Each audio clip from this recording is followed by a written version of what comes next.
Hello everyone.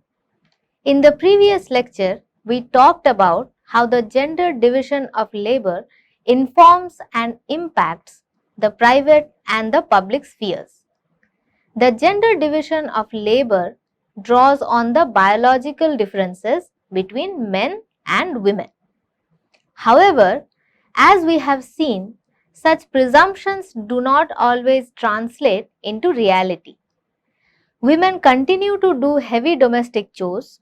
Moreover, women's labor outside the house is also highly discriminatory in terms of wage distribution. Women tend to get jobs that are extensions of their domestic roles.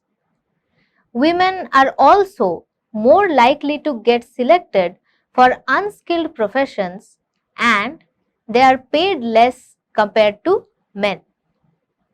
If you have any questions, you can go back to the previous lecture and clear your doubts.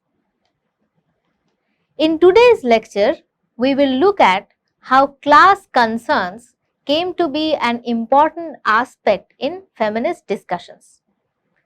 We will begin by looking at the approach to class and gender in the West. From there, we will go to the Indian context and see the different ways in which the factor has been taken up. Maria Mais, a noted feminist who has worked extensively on gender and labor, asks the following questions in her book, The Lace Makers of Narsapur, Indian Housewives Produce for the World Market.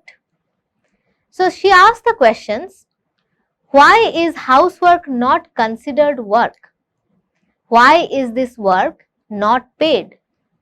Why are only men called the breadwinners? Why don't women get a wage from their work?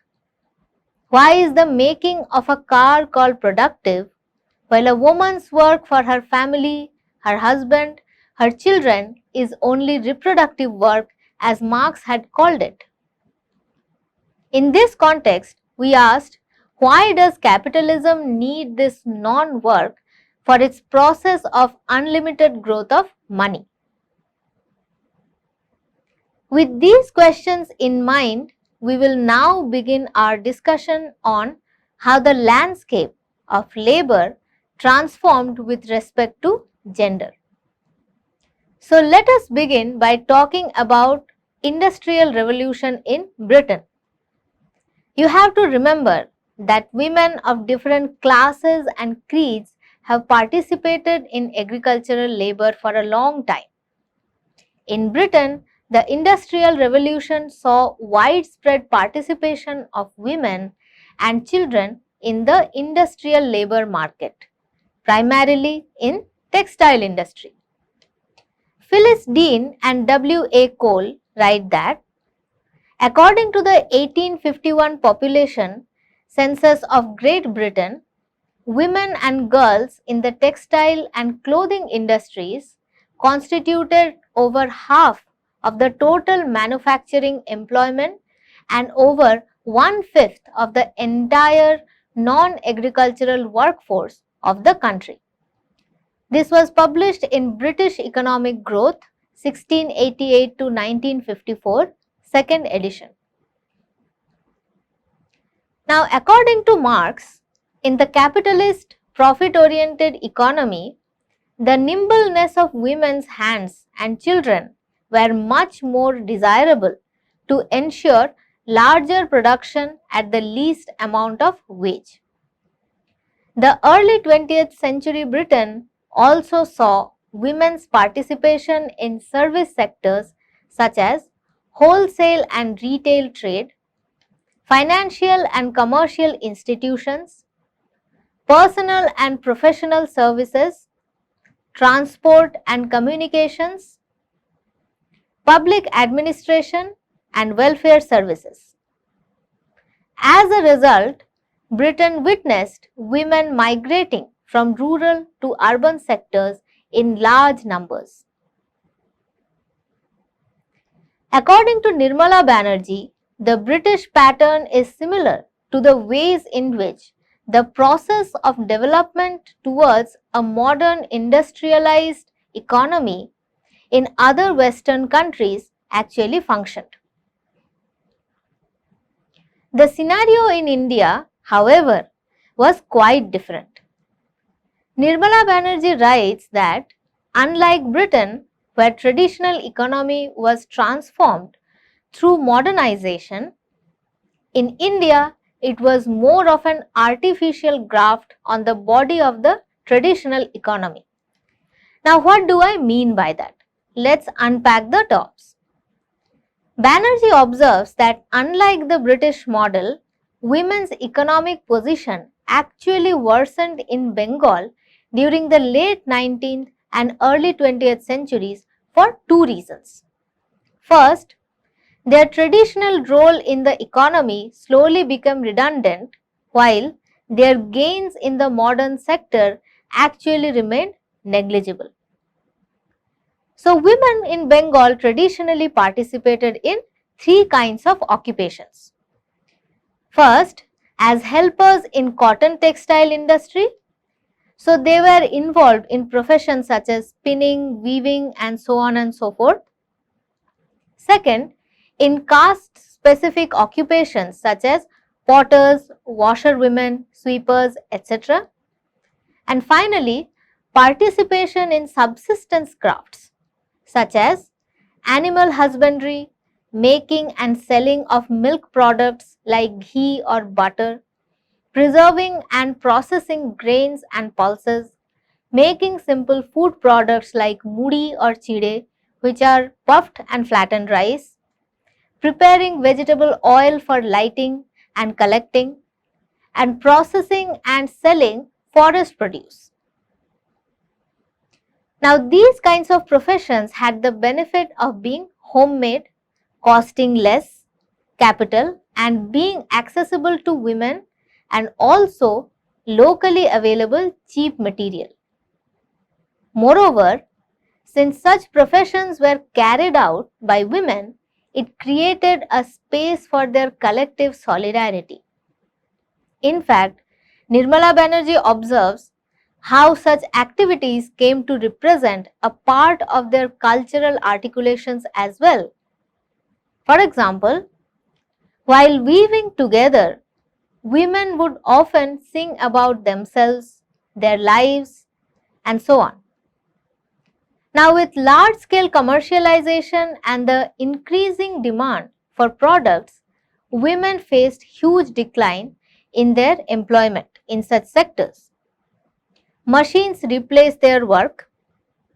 By 1931, women's employment in these subsistent crafts and trade had fallen by over a third of its level in 1911. Women, with their simple tools and minimum capital, could not compete in the changing economy. Added to this was the growing caste-oriented restriction over women's accessibility to public spaces. You may remember we have discussed the concept of new woman and how the new woman was relegated to the private sphere. If you have any queries in this regard, please go back and visit the earlier lectures. Now, Nirmala Banerjee also observes that work in mills was most probably not so stigmatizing in the beginning. However, it was only destitute and lower caste women who joined the mills. The Bengali women workers in Calcutta's jute and cotton mills who gave evidence to the Indian Factory Commission of 1890 were all widows or deserted women without children to support them. They all claimed that no Bengali woman would work in the factories unless she was truly unfortunate. With the increasing mechanization of labor, most of the types of work were now accessible to men, because the moment a work becomes skilled, it is usually preserved for men. Women's participation in non-agricultural sectors in Bengal faced a huge setback. Radha Kumar, in her book, notes that such labor relations were rooted in the notions of family as a space that promotes sexual division of labor. Women's work outside the house was seen as an addition or an extension of their duties as wife, mother, etc. As a result, women used to get employment only in sectors that were associated to their domestic roles, such as I have already mentioned, food industry, textile industry, and so on. Moreover, women's work was always either unpaid or less paid. There were two reasons for this. Male workers were paid higher because they were considered to be the breadwinners of the family. And secondly, for women, wage work was considered a secondary work. Their primary roles were still that of a wife, mother, etc. Kumar points out how such notions were naturalized even in policy making processes. She writes that the family assumed vital importance for administrators, planners, and employers in the 1920s and 30s. It was at this time that the family budget surveys were sponsored and investigations conducted into infant and maternal welfare and charitable institutions supported. At the center of all these activities stood the concept of woman as mother of the second generation proletarian. She shows how the female workforce in the cotton textile industry in Bombay saw a steady decline from 1929, reaching 14.9% in 1939 as compared to 22.9% in 1926. According to Kumar, passing of the maternity benefit and the prohibition of night work acts and the mechanization of the industry are the possible reasons for such decline.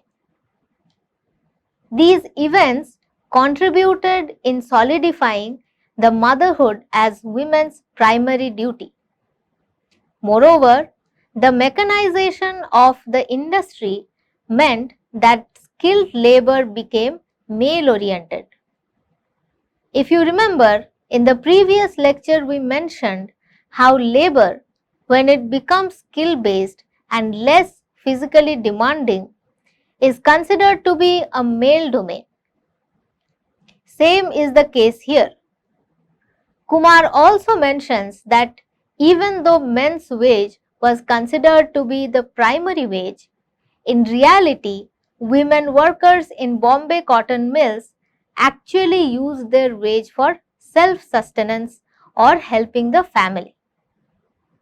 She mentions almost 40% of them were widows and another 30% supported their husbands and children.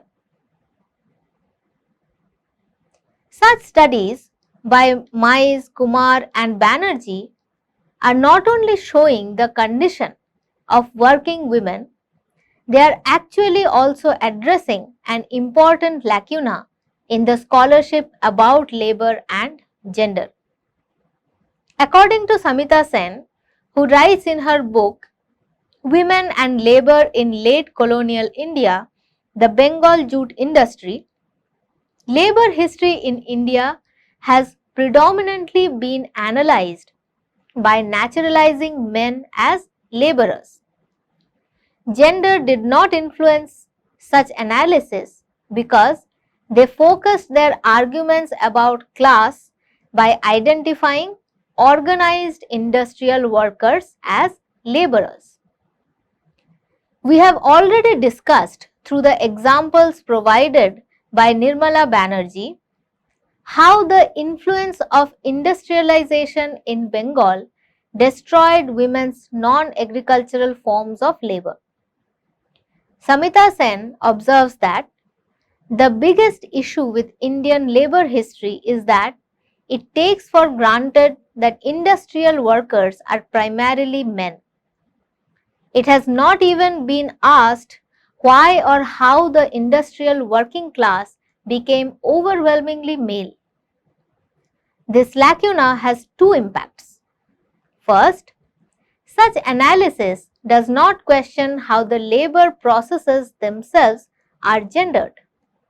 For example, in the earlier lecture, we have seen how production and reproduction are both gendered. If you have any questions about it, you can go back to the earlier lecture and take a look. Now, the second point is, when the analysis does not consider how labor processes are gendered, it also does not ask the question why certain sectors of labor are more populated by men or women. In other words, it normalizes the definition of laborer in the industrial sector as necessarily a male counterpart. Now, such definitions have had tremendous negative impact when women workers tried to organize themselves. Ela Bhatt mentions that when she tried to open bank accounts for the working class women, none of the banks were actually ready to do so because they were not part of any labor union and the work they were doing was not recognized as organized labor or as worthy to be part of the union. As a result of which, Seva was born.